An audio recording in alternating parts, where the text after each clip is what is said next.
புரிகிறது. புதியவர்கள் என்றால் கற்றுக்கொள்ளுங்கள். பேஸ்கெட் பால் பிளேயர் தானே நீங்க. ஃபர்ஸ்ட் எடுத்த உடனே போய் ஸ்டேட்டு டீமு கூட விளையாடுவீங்க, கொஞ்சம் கொஞ்சமாக கற்றுப்பீங்கல்ல. அதுபோல் கற்றுக்கொள்ளும் ஃபேஸில் நீங்கள் இருக்கீங்கன்றது ஞாபகம் வச்சுங்க. மந்திரி ஆகிட்டதுனாலே உங்களுக்கு எல்லாம் தெரியும் என்று அர்த்தம் அல்ல. ஸோ கற்றுக்கொள்வார், புரிந்து கொள்வார் என்று நான் நினைக்கிறேன். நேற்று கூட ஆமாம், நான் பேசுனதுக்கு நான் நடந்து கொண்ட முறை தவறு, வருத்தம் தெரிவிக்கிறேன்னா ஒரு வார்த்தை முடிஞ்சு போச்சு. அதிபர்லாம் அறிவுரை சொல்கிற அளவுக்கு நடந்துக்குவேன் கொடுங்க. திரு விஜய் அவர்கள் அங்க இருக்காரு. குறைஞ்சபட்சம் திரு விஜய் அவர்களுக்கு நீங்க மரியாதை கொடுத்திருந்தா கூட இந்த மாதிரி செயல்ல திரு மரிய வில்சன் ஈடுபட்டிருப்பாராங்க சார். நிச்சயமாக ஈடுபட்டிருக்க மாட்டார் என்று நான் நம்புகிறேன். அவர் நிதானம் தவறிவிட்டார் என்று நான் நினைக்கிறேன். எங்க இருக்கோம், என்ன பண்றோன்றதே புரியாம அவர் தன்னுடைய இயல்பை வெளிப்படுத்தி விட்டார். இல்லைன்னா கட்டை தூக்கிட்டு ஏன் போறாரு?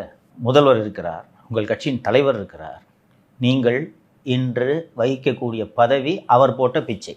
அப்போ அவர் இருக்கும்போது நீங்கள் ஆடலாமா? ஸோ புரிந்து கொண்டு கண்ணியமாக நடப்பார். இது மற்ற அமைச்சர் பெருமக்களுக்கும் ஒரு பாடம். குறிப்பாக இன்னொரு பேஸ்கெட் பால் பிளேயர் அங்கே உயரமாக இருக்கார், அவருக்கும் இது ஒரு பாடம். அவர் உட்காருங்கன்னு சொல்றாரு, திரு சிடிஆர் நிர்மல்குமார் உட்காருங்கன்னு சொல்றாரு. ராஜ்மோகன் அவர்கள் மட்டும் தான் முட்டு கொடுத்தாரு. அப்போது இது ராஜ்மோகனுக்கு ஒரு பாடம். தப்பு செஞ்சா தப்புன்னு சொல்லுங்க, முட்டு கொடுக்காரு. இதுதான் சரியான தருணம். இந்த நேரத்தில் சபாநாயகர் திரு ஜேசிடி பிரபாகர் அவர்களை பாராட்டியே தீர வேண்டும்.